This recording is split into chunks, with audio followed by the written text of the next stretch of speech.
শিলচরের বেসরকারি মেডিল্যান্ড হাসপাতালে ঘটল চাঞ্চল্যকর ঘটনা। ত্রিপুরা থেকে আসা এক মহিলা রোগীকে নিয়ে চিকিৎসকের চরম গাফিলতির অভিযোগ সামনে এসেছে।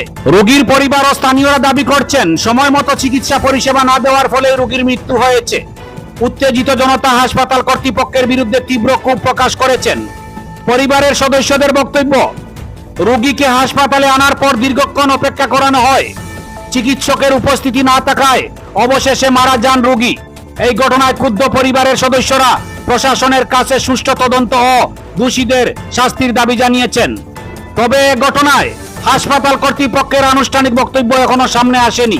তাহলে চলুন শুনে নেওয়া যাক কি অভিযোগ করছেন রোগীর পরিবারের সদস্যরা। ব্যুরো রিপোর্ট, আমার সোনার কালীগঞ্জ।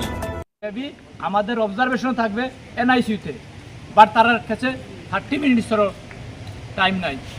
বেবিটারে মার মুখটা দেখানো যাবে। রাত্রে 9টা থেকে আমার স্ত্রীর সমস্যা সৃষ্টি হয় আফটার ডেলিভারি। আমি ওদেরকে জিজ্ঞেস করি, নার্সকে জিজ্ঞেস করি, ওরা বলে এটা নর্মাল।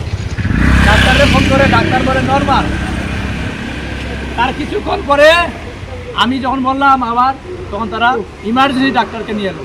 যে ইমার্জেন্সি ডাক্তার একটা টেলিস্কোপ নেই, ও শ্বাস পালাতে পারছে না, বুকে একবার দেখলো না, আর কি বলে ওটা নর্মাল, ঠিক হয়ে যাবে।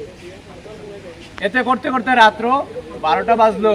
12টার পরে কি হলো, আমার রোগীর অবস্থা ক্রিটিক্যাল হয়ে গেলো, শ্বাস নিতে পারছে না। আমি তখন ওদেরকে ধমকি দিলাম যে তোমরা কি ফাইজলামি করছো আমার সঙ্গে, তোকে ডাক্তার ডাকবে না তোমরা এখন মোবাইল দেখার জন্য এসছো। নার্সের মোবাইল দেখে সময় পেলে তারা একটু ভিডিও কল করে মোবাইলে। রাত্র 1টার সময় ডক্টর তিলক উপাধ্যায়কে ফোন করা হলো। উনি বললেন পেশেন্টকে জেনারেল থেকে আইসিইউতে শিফট করতে হবে। আইসিইউতে নিল আমার পেশেন্ট।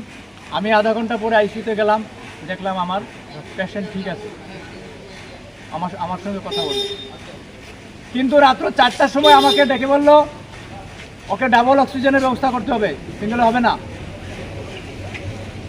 তখন ও আমার হাত ধরে টানছে, বলছে তুমি আমার পাশে থাকো, কথা বলতে পারছে না। তখন বললো আমরা ডাবল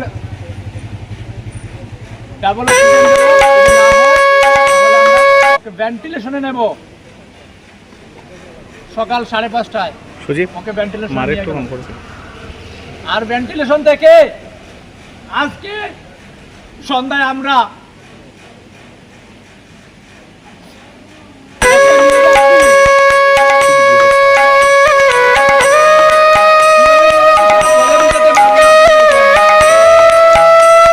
সেই আশা নিয়ে আসি। আমরা এখন